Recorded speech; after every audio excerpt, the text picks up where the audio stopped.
Feral Druid is one of my favorite specs in WoW. I've been playing it since vanilla, and it has changed a lot of times since then. The new Wildstalker Hero Spec tree fits into the modern themes of Feral and Resto Druid pretty well, but in terms of providing new gameplay mechanics, I think it's leaving players wanting more. Hi, it's Llarold, and I'm going to cover the new Wildstalker Hero Spec tree for Feral and Resto Druids, but before I do, we've added memberships to our channel. If you want to show your support for us as we keep making previews in the run-up to the War Within, that is the best way to do it. I feel like I just said this with the Herald of the Sun Paladin, but it's still true. Every healer wants to do more healing, every damage dealer wants to do more damage. I think healers want to do more damage too. We all want more, and this tree offers more. Even better, I think some of the utility in this tree is really interesting and good, and I would love to have it on any Druid spec. The problem with this tree is that it has almost zero interactions with your class mechanics, talents, core skills, and so on. This could just as easily be a Bear Druid tree as it is a Feral Druid tree. It's like if a talent tree just had a bunch of damage procs and stat bonuses. Would that be good? It absolutely could be. Would it be interesting? Probably not. Alright, let's take a look at this tree. Thriving Growth makes it so that Rip and Rake, your two main bleeds as a cat druid, a little kitty cat, with Rake being your builder and Rip being your combo point spender. It makes it so that they have a chance to cause Bloodseeker vines to grow on the target. Basically, they apply an extra random proc bleed. It's a 6-second bleed. You don't really have any control over it, and we don't know exactly what the chance is, but there is a chance they can apply a bleed. That's pretty much it. Similarly, Wild Growth, Regrowth, and Efflow, three of your massive collection of heal over time spells as a Resto Druid also can do the same thing, but with a heal over time on the target. Again, 6 seconds, no idea what the chance is, whatever. These can overlap just like, say, Bear Druid's Ironfur, where they will overlap but not extend the duration, so you can get one to apply for 6 seconds, and 3 seconds later another one will apply. They'll be doubled up for the 3 seconds, and then one will fall off, and then the other one will continue. This is all fine. This is like a pretty good start to the tree. It is thematic for both Feral Druid, which is very much built around bleeds and damage over time, and Resto Druid is very built around, honestly, doing both bleeds, damage over time, but also heals over time as the sort of main throughput mechanic of that spec. So this is a great start. Hunt Beneath Open Skies makes it so that you do 5% more damage and healing while in cat form. So this is actually double dipping a little bit of value for Resto Druid, where you will throw your hots onto people, shift into kitty cat form, start biting and shredding stuff and throwing bleeds around, and technically be doing more healing. Presumably, maybe we'll see if this is sort of a reverse snapshotting thing where shifting into cat form after you've thrown those heals out doesn't increase them, but it probably will. Most hots dynamically update, so getting 5% more healing while you're in cat form on the top of the obvious damage benefit just for Feral Druids is good. Moonfire and Sunfire damage is maybe a little less valuable for Feral Druid. Hypothetically, you could have a situation where you're shifting out to throw Sunfire onto packs of like really big packs of targets, but I don't think that's all that realistic. I don't think that this is going to cause players to use Lunar Inspiration either, but it is a possibility. If Lunar Inspiration, if Moonfire is strong enough to justify going that route, then this does make that just, 10% better, and that's good. Free damage, good. Basic, simple, actually a little bit interesting for Resto Druid, but very just, simple and boring for Feral, but not bad. Strategic Infusion makes it so that Tigress Fury and Opening from Prowl, so just like the first attack of a combat situation, increases the chance for Shred, Rake, and Brutal Slash to critically strike for 8% for the next 6 seconds. So a little bit more opening burst damage, and that is kind of where Feral Druids really feast anyway. They really have that amazing opening burst damage. And so this just makes that a little bit stronger with your main combo point generators, which is good. That'll give you that increased combo point chance as well, since you get 2 combo points or double combo points on your crits. So getting a little bit more crit at the start of pulls helps your opening burst be even better. It's also lines up with Tiger's Fury, lines up with an offensive cooldown. So all of this thus far is numerically seems like it's pretty good. It seems like it works pretty well to really add a lot of damage, and I like that. So casting Regrowth for Resto Druid, and I guess technically speaking, sometimes you'll cast Regrowth as a Feral Druid as well, free and instant. Getting increased chance for your periodic heals to critically heal by 10% for 6 seconds. That's an okay amount of healing increase for Resto. That's really not going to do much at all for Feral. Wildstalker's power, basically the same thing as Hunt Beneath the Open Skies, except they've just targeted specific spells. They've targeted Rip, they've targeted Ferocious Bite, they've given them separate damage, 6% for this one and 4% for this one, and 3% Rejuve healing and 6% Efflow and Life Boom. This is like a talent that was made by an accountant. They brought in an actuarial table and figured it out exactly what the percentages were to increase the total damage by 2.1%. And that is apparently what it is. It's just kind of weird. And again, what's the theme here? The theme is that you do more damage. There's not anything sort of guiding all of this together. Let's take a look at Wildstalker's presence over here on the left-hand side. Wild Growth and Rake last 20% longer. So that is 20% more healing out of every Wild Growth cast. That is good for mana efficiency for Druids. That is something that Resto Druids really struggle with. As for Rake, Rake has a 12-second duration. This bumps it up to 15 seconds. So the difference there is really not very complicated. 12 divided by 60? Nope, 60 divided by 12. That means 5 Rake casts per minute. 60 divided by 15, 4 Rake casts per minute required to maintain Rake the whole time. So that means that once a minute you're able to cast Shred instead of Rake.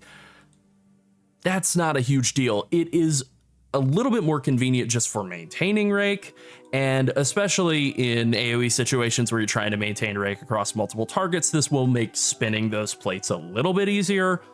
But it's not like a substantial throughput increase either. And again, there's no talent interaction. There's not any sort of huge mechanical interaction. Now we get something that's actually pretty interesting. Entangling Vortex makes it so that enemies gripped back into the Aerosol's Vortex are rooted in place for 6 seconds. Kind of like a binding shot. It can be broken by dealing damage to those targets. We'll see exactly how much it takes for that to trigger, but this is something that could be really good. It makes Feral and Resto Druids go from being really good at dealing with Spiteful or adds to jump around to being absolute gods at that. And I like that. I like this a lot. I kind of wish it was available for Bear Druid because I would absolutely take it. Flower Walk makes it so that during Bark Skin, your move speed is increased by 10%. And every second you bloom out flowers that heal up to 3 nearby allies. It's not clear if those have to be stepped into or if there's sort of a short range on that heal. Maybe it's an 8-yard heal or something and they just automatically explode. But either way, getting healing throughout all of Bark Skin. So Bark Skin is an 8-second duration and a 1-minute cooldown for Feral and Resto. And that's okay uptime. Getting more move speed as a Feral Druid it's pretty nice. It's definitely not a bad thing. And especially considering that you're going to be using Bark Skin when you're taking damage, a lot of the time the damage that you're taking is avoidable or something you're going to want to run out of. So I think move speed is often very underrated as a defensive stat. And this is just really helpful with that. So I could see both of these being really, really useful talents in different situations. Bond with Nature makes it so that you just receive 10% more healing, which again, what a great talent. I would love to have that as Bear Druid. You kind of already do, though. It's basically just Bear Druid Mastery without the increased health. Whereas Harmonious Constitution makes it so that your regrowth healing to yourself is increased by 50%. I think this is probably better for solo content, maybe some PvP as a Feral Druid specifically. The only healing you're going to be doing to yourself as Feral pretty much is going to be regrowth. So I could see this being more useful in situations where you're not really, you don't have a lot of faith in the healers, or maybe there just isn't a healer. I could see Harmonious Constitution being better, but I think generally speaking, Bond with Nature is just going to be better. Who wouldn't want to take 10% more healing? That's good. In the next row, we have Resilient Flourishing and Root Network as competing talents in a choice node.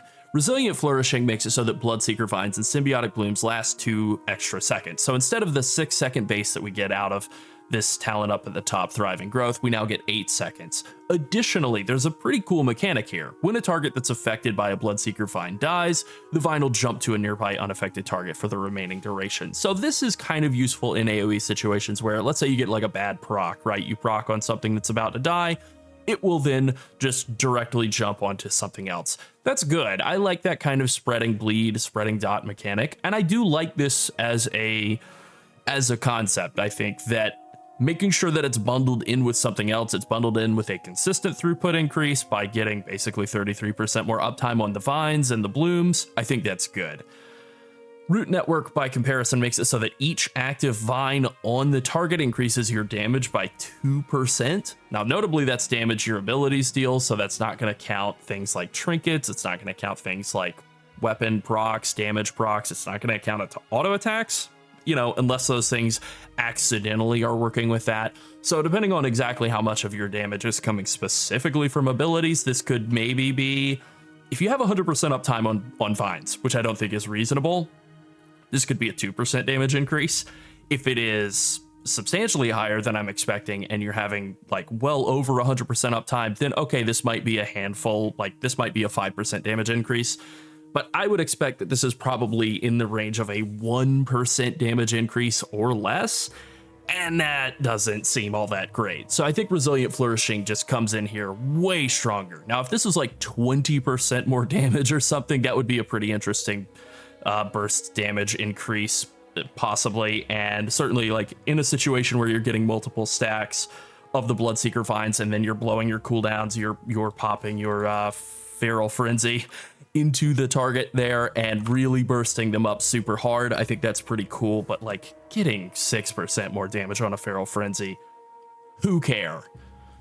Especially with this Hunt Beneath the Open Skies just being a passive 5% damage, 5% more damage multiplier, like then having to sit there and actually micromanage a couple of bleed stacks stacking up to get just the tiniest bit of damage increase. Again, this is another talent that was made by an accountant. They brought in an accountant, just like with Wildstalker's power, and, you know, got them to find out the absolute smallest amount of a damage bonus could possibly be added to the tree that would technically still have an impact, and that was what they went with. Bursting growth is very simple. When Bloodseeker thorns expire, they explode. They do some physical damage to nearby enemies. Okay, another damage proc. It's more damage. Nobody's ever going to complain about more damage, but I'm pretty close because we've gone all the way this far through the tree. The only talent interactions that we've seen thus far are like Ursol's Vortex, and that's basically it. Rake lasts for an extra 3 seconds. Bark Skin giving you move speed. Like, these are pretty cool talents. Entangling Vortex and Flower Walk, those are pretty cool.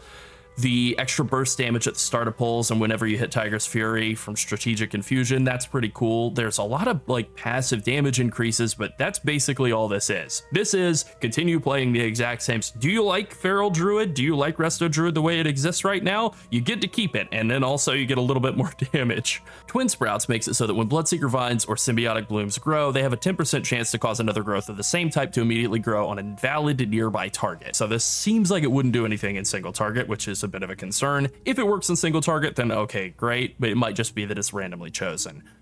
Now, because we don't know what the chance of thriving growth is, that is a bit of a concern here. I do think there is kind of an interesting interaction here between Twin Sprouts Resilient Flourishing and Thriving Growth, where you could get, I mean, you're basically just getting 10% more damage out of this whole tree's like main mechanic by taking Twin Sprouts if it's able to proc on the same target that it was already initially proccing on, and you're getting 33% more damage out of this Bloodseeker Vine mechanic from Resilient Flourishing.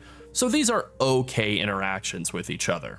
Implant makes it so that Feral Frenzy just guarantees a Bloodseeker Vine to grow on the target. That's one vine every 30 seconds. We don't know what the damage is, but we know, we know what the cooldown of Feral Frenzy is. It's 30 seconds. So barring this being some huge amount of damage and like low proc chance, I don't really think that this seems very good at all. For Resto Druid, casting a regrowth that's made instant through Nature's Swiftness causes a Symbiotic Bloom to grow on the target. Again, pretty long cooldown for a single healing proc that's not even like an instant heal. Like, you need an emergency heal, which is kind of why you're using a Nature's Swiftness to throw regrowth into somebody. That's, you know, you're getting, okay, emergency time, triage, you blast an instant heal into somebody, and now you get a small hot. Don't care for it. I really don't care for it at all. I think that Twin Sprout seems like it is far and away the better choice for both specs, but absolutely the case for Resto Druid. I think you're going to get a lot more procs out of wild growth, regrowth, FLO, getting then a 10% chance to double them still seems like a lot more procs overall than you're going to get out of implant. And finally, we cap off with Vigorous Creepers, which, great name, love the name. Wish the mechanics were more interesting, but I do think the name is pretty cool. Bloodseeker Vines increases the damage your abilities deal to affected enemies by 10%. This is the exact same talent as what we have with Root Network over here. Now, Root Network makes it so that each vine increases your damage by 2%, but this just makes it 10% baseline. So presumably that wouldn't be any stronger if you have like 3 vines on a target. I don't know. It's just it's a lot of the same exact ideas. It's kind of like right up here with Hunt Beneath the Open Skies and Wildstalker's Power, where this one gives you more damage, but then this one also gives you more damage. Not a lot of thought really seems like it went into this tree, and I'm kind of hopeful that they take another pass at it, if I'm being perfectly honest.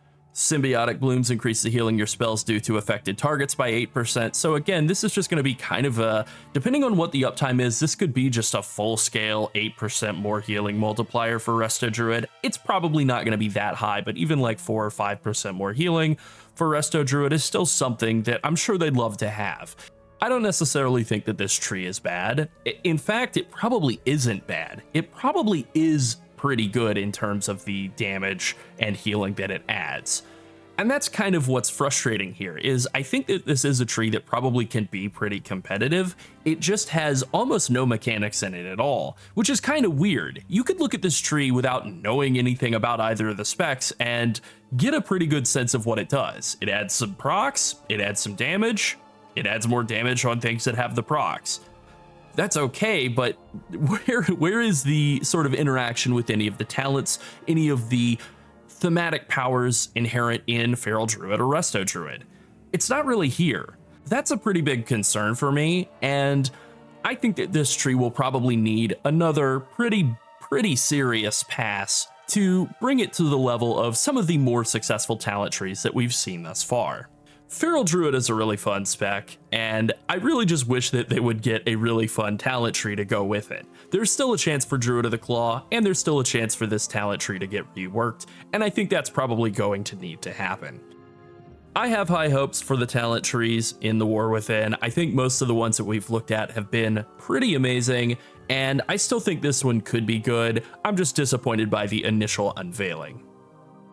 Alright, I think that about covers it. If you like this video, feel free to like and subscribe, and thanks for watching. Bye.